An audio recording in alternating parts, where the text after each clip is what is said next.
Good morning. তো সকাল সকাল উঠে গেছি, স্নান টান করা শেষ। তো দেখো এখন সারাদিন কি করবো তোমাদেরকে দেখাবো। দেখো আজকে ওয়েদারটা কত সুন্দর, আর খুব রৌদ্র উঠছে, এত গরম যে থাকা যাচ্ছে না। জানোই এত আকাশটা কত রৌদ্র, মানে থাকাই যায় না ঘরে এত গরমে। তো দেখো সকালে উঠলে যা যা কাজ থাকে, এই যে বিছনা টিছনা গোছানো শেষ। আমি সবসময় গোছানোটাই পছন্দ করি।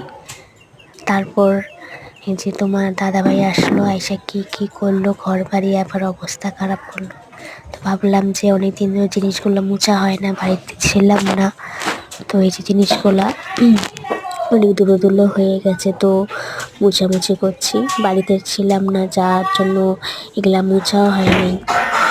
বাড়িতে না থাকলে যা হয়। তো তোমার আমি বাপের বাড়িতে গিয়েছিলাম, তো কালকে রাত্রে আসছি। তো আসে দেখি ঘর টরে কী অবস্থা। তো বাড়ির থেকে আসে তো আর কাজ টাজ করতে করে না, তার জন্য আমি করি নেই। পরে ভাবলাম যে না, আজকে তো করতেই হবে, আর ভালো লাগছে না, ঘরটা নোংরা থাকলে কিন্তু কারোই ভালো লাগে না।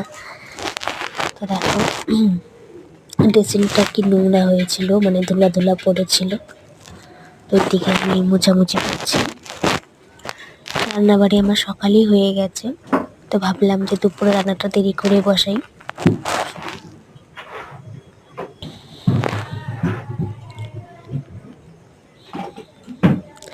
আর সত্যি কথা বলতে মানে বাড়ির থেকে এসে আর কাজ টাজ করতে ভালোই লাগে না, কিন্তু কি করব, করতে তো হবেই। তো ফ্রিজটা অনেকটাই ধুলো পড়ে গেছে, যার জন্য একদম কি বলবো, মুছাই হয় না। মনে করো 2 সপ্তাহ হয়ে গেল, তো তোমার জিনিস টিনিসগুলো ধুলা হয়ে গেছে। তো আমাদের তো ঘর পাকা না, মানে প্লাস্টার করা হয়নি নিচটা। তো এই জিনিসগুলো না মুছলেই মনে করো ধুলা হয়ে যায়, প্রতিদিনই মুছতে হয়।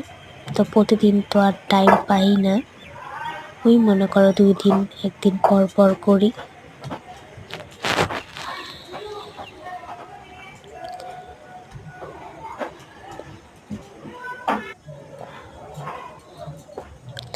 তারপর দেখলাম যে কয়েকটা জামা কাপড় আছে এলোমেলো, ওগুলা ভাঁজ করে রাখতেছি।